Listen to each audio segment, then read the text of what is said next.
Halo. Hai. Hai. Halo. Hai. Hai. Oke, saya dari mahasiswa Fakultas Ilmu Administrasi jurusan Administrasi Bisnis Universitas Islam Malang. Saya Mafia dari program studi publik. Publik ya? Ya, betul. Ngikutin, dan saya kira kita semua juga nggak bisa menghindari isu yang sudah ramai dibicarakan oleh masyarakat banyak, karena saking masifnya media-media memberitakan isu yang sedang hangat dibicarakan itu. Saya mengetahui kalau hari ini subsidi BBM itu lagi dicabut, nggak dicabut sepenuhnya, cuman dikurangkan lah. Kalau dilihat pemberitaan media itu kan kenaikan harga BBM naik. Tapi jujur saja saya agak kurang setuju dengan statement itu. Kata kenaikan itu alangkah baiknya diganti dengan kata penyesuaian harga aja. Setuju atau tidak?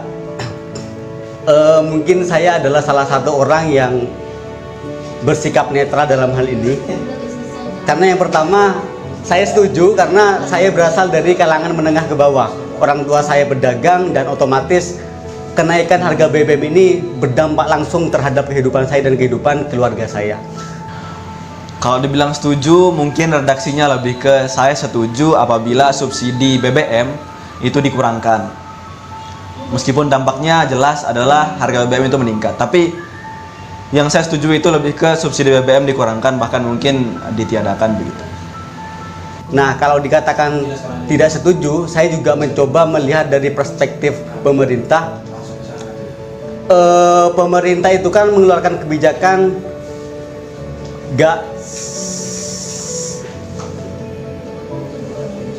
langsung mengeluarkan kebijakan gitu. Mestinya ada diskusi-diskusi khusus atau rapat-rapat khusus terkait kebijakan kenaikan harga BBM ini. Ya, mungkin perlu kebijakan lebih lanjut, cuman bagi saya subsidi bahan bakar minyak itu bukan solusi terbaik. Saya tidak setuju kenaikan harga BBM.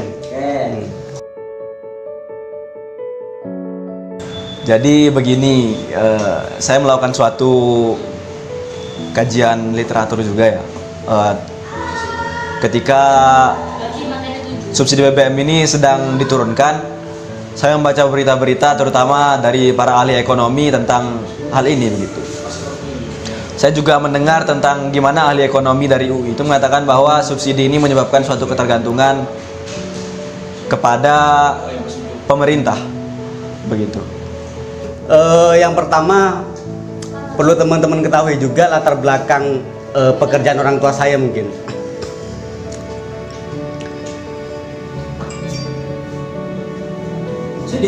Gini,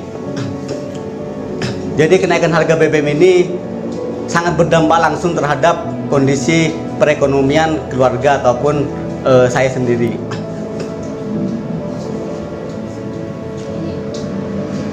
Di mana pendapatan ataupun pekerjaan orang tua saya itu belum sepenuhnya maksimal. Jauh dari sebelum era COVID-19, pendapatan orang tua saya itu mungkin bisa lebih banyak daripada setelah pasca pandemi ini.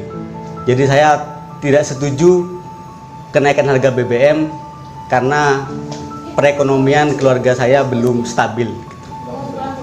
Itu mengingat bahwa subsidi bahan bakar minyak ini merupakan suatu hal yang sangat fluktuatif atau berubah-ubah harganya. Nah, berkaca lagi dari pernyataan Yusuf Kalla, mantan wakil presiden Republik Indonesia, di mana harga BBM itu ditentukan dari 3 faktor. Yang pertama yaitu kurs rupiah terhadap dolar, yang kedua yaitu harga BBM secara internasional atau harga BBM secara internasional betul, kemudian yang ketiga itu konsumsi masyarakat begitu. Dalam hal ini pada dasarnya dengan memberikan subsidi kepada masyarakat atau mengimpor BBM itu sendiri, kita sudah mendapatkan kerugian. Kerugian yang pertama yaitu di mana harga rupiah hari ini sedang melemah, ditambah dengan harga BBM yang belakangan ini naik, menyebabkan kerugian yang diterima oleh pemerintah itu berlipat ganda.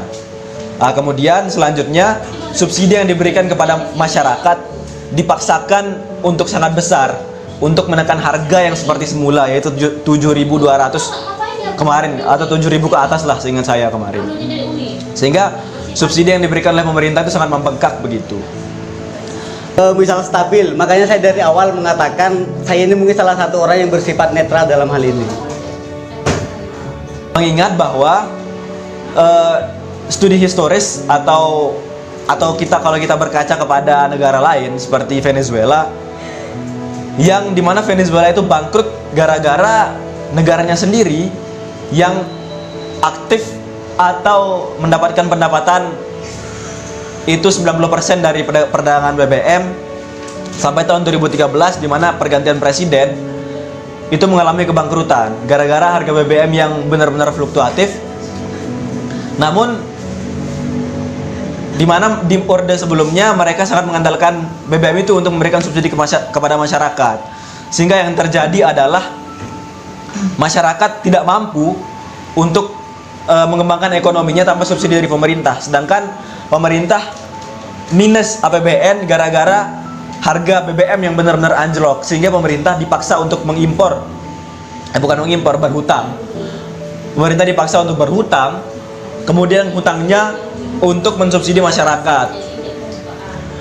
Karena kerugian yang besar itu, maka solusi yang diberikan untuk mengimbangi inflasi yaitu pencetakan uang. Tapi ternyata kebijakan itu salah gara-gara pencetakan uang itu menciptakan inflasi sebesar 1000%. Sehingga hal ini saya rasa tidak tepat ketika kita memberikan subsidi yang banyak. Namun di sisi lain subsidi ini berdampak bumerang karena bahan bakar minyak yang benar-benar fluktuatif seperti itu.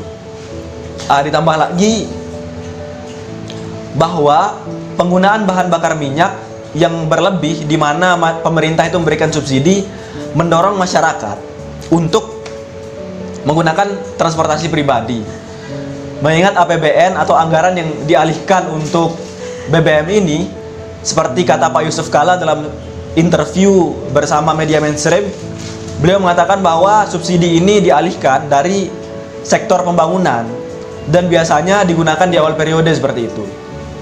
Sehingga saya rasa subsidi yang membengkak ini tentu saja berdampak kepada pembangunan, di mana pembangunan tidak maksimal disebabkan oleh subsidi yang diberikan oleh pemerintah ke bahan bakar minyak itu sangatlah berlebih. Ini mengakibatkan pembangunan yang seharusnya berjalan efektif untuk kemakmuran rakyat dan pertumbuhan ekonomi tidak berjalan efektif begitu, dan malah teralihkan ke BBM. Ini menyebabkan pertumbuhan ekonomi masyarakat terhambat karena struktur dan infrastruktur yang mendukung hal tersebut juga terhambat begitu. Selanjutnya, harga BBM yang murah akan mendorong masyarakat untuk menggunakan kendaraan pribadi. Penggunaan kendaraan pribadi ini akan menyebabkan kemacetan di jalan. Kemacetan di jalan itu, seperti yang kita tahu, menyebabkan kerugian negara yang berlipat ganda, teman-teman semua. Kerugiannya di mana kerugian di sisi lingkungan, kemudian kerugian di sisi waktu, dan kerugian di sisi bahan bakar minyak itu sendiri karena terbuang sia-sia di tengah jalan ketika mesin tetap menyala namun tidak berjalan seperti itu. Kemudian pemerintah harus mengurai kemacetan tersebut dan melakukan pembangunan jalan. Melebarkan jalan itu tentu saja tidak menghabiskan dana yang sedikit begitu. Artinya perlu dana yang banyak dan mengorbankan trotoar, pengguna jalan, atau bahkan membuat jalan tol begitu. Jalan tol yang kemudian menembus gunung, menembus dan lain-lain, di mana di sana kita mendapatkan kerugian yang banyak. Sehingga mungkin dalam jangka pendek pemberian subsidi merupakan solusi, namun solusi jangka pendek saja. Dan solusi jangka panjangnya adalah, menurut saya, mencabut subsidi, mengurangi penggunaan bahan bakar minyak, dan juga menggalakkan penggunaan transportasi umum. Melihat dari data yang kita punya sekarang, di mana negara-negara maju memiliki persentase penggunaan kendaraan pribadi di bawah 40%, sedangkan Indonesia masih berada di atas 60%. Maka ini berbanding terbalik. Jika kita bercita-cita menjadi negara maju, seharusnya sektor ini perlu diperbaiki terlebih dahulu, di mana stigma masyarakat dalam penggunaan kendaraan pribadi dirasa lebih hemat harus diganti dengan stigma untuk menggunakan kendaraan umum seperti itu. Sehingga di jalan raya kemacetan bisa terurai dan kerugian-kerugian lainnya bisa terurai juga begitu.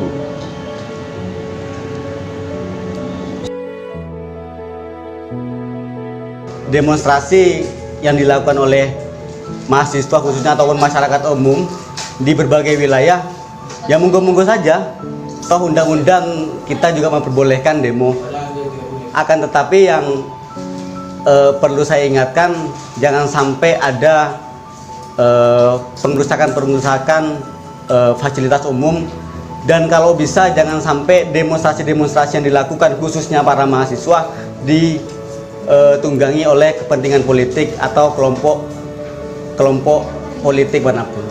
Untuk demonstrasi tentang BBM, saya rasa wajar sekali di mana masyarakat menginginkan subsidi itu diturunkan.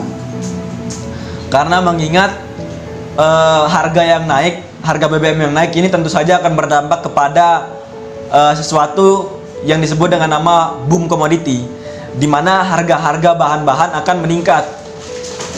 Tapi sekali lagi teman-teman semua, apabila subsidi BBM diberikan secara berlebih, itu akan menyebabkan APBN itu menjadi minus. Ketika APBN menjadi minus, maka pemerintah terpaksa untuk berhutang. Ketika pemerintah terpaksa untuk berhutang, maka untuk menutupi hutang-hutang tersebut, pemerintah akan mengadakan atau melalui cara-cara tertentu, misalnya seperti pencetakan uang. Ketika pencetakan uang itu terjadi, atau mungkin sesuatu yang dituntut oleh masyarakat lain, yaitu peningkatan UMR, sehingga akan terjadi peningkatan juga jumlah mata uang yang beredar di masyarakat. Tentu saja hal itu akan menciptakan yang namanya inflasi besar-besaran teman-teman semua. Jadi inflasi itu bukan, boom demokrasi itu bukan hanya terjadi gara-gara subsidinya naik gitu atau subsidinya berkurang, tapi gara-gara pemberian subsidi berlebih juga bisa menciptakan inflasi begitu. Dan kenyataannya ketika zaman zaman Presiden SBY, ketika BBM itu naik dan harga bahan pokok naik, kemudian BBM itu turun, itu tidak berdampak apa-apa terhadap bahan baku yang dijual di pasaran. Harga mie tetap naik, harga beras mungkin tetap 10.000 atau bahkan meningkat hingga saat ini. Maka sebenarnya bagi saya, bukan bagi saya, secara fakta, peningkatan harga bahan pangan karena BBM itu hal-hal yang semu begitu. Karena secara logis, ketika bahan bakar minyak naik dan bahan pokok naik, maka seharusnya ketika bahan minyak turun, harga juga akan turun. Tapi kenyataannya tidak seperti itu begitu. Demo mengenai kenaikan harga BBM, insya Allah saya siap ikut. Bagi saya sendiri tidak akan ikut demo gitu, karena saya mendukung penuh kebijakan pemerintah hari ini gitu loh. Saya tidak ingin ikut demo tapi jika tuntutannya RKUHP saya setuju. Tapi apabila tuntutannya BBM, saya tidak setuju. Karena kan ada beberapa demonstrasi yang demo dengan dua tuntutan. Misal BBM dan juga RKUHP. Jujur saja untuk masalah RKUHP ataupun pasal-pasal yang ada di dalamnya itu saya kurang paham. Jadi misal ada demonstrasi terkait itu saya nggak ikut-ikut. Tapi untuk BBM-nya Anda ikut? Untuk BBM saya setuju, saya ikut. Harus ikut? Harus ikut. Saya juga mengajak ke semua mahasiswa untuk ikut berdemonstrasi.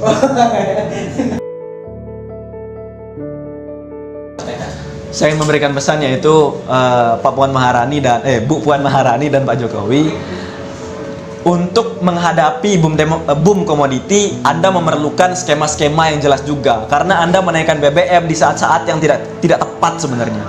Ketika konstruksi ekonomi itu sedang berlangsung dan di masa transisi begitu.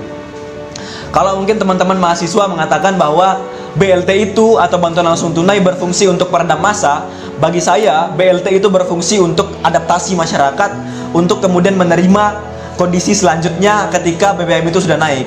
Nah, dalam masa transisi pemerintah harus melakukan follow up dalam bentuk kebijakan, misalnya memarakkan ekonomi, maksudnya transportasi umum begitu, dimana mungkin transportasi umum digratiskan dan lain-lain, atau mungkin dengan cara-cara yang lain, dimana mungkin hasil kita dari penjualan batu bara bisa dialihkan ke sektor-sektor yang lain sehingga ekonomi tetap berjalan dan boom komoditi bisa dihadapi oleh masyarakat dengan smooth lah seperti itu. Masyarakat tetap bisa makan, kemudian kriminalitas tetap bisa ditekan. Ya itu yang saya harapkan. Maksudnya jangan cuma sekedar naikin, tapi perlu juga tindakan-tindakan antisipatif yang berbentuk kebijakan seperti itu. Kalau saya punya kesempatan untuk bertemu Bapak Presiden ataupun Ketua DPR yang terhormat Ibu Puan, mungkin saya akan memberi sedikit saran bahwasanya mereka itu masuklah, turunlah ke masyarakat kecil, lihatlah mereka setelah pandemi COVID-19 yang sudah memberatkan perekonomian masyarakat kecil itu. Udah. Oke, terakhir. Indonesia bangkit. Lagi. Satu kata. Indonesia bangkit. Tepuk tangan, Mas. Indonesia bangkit.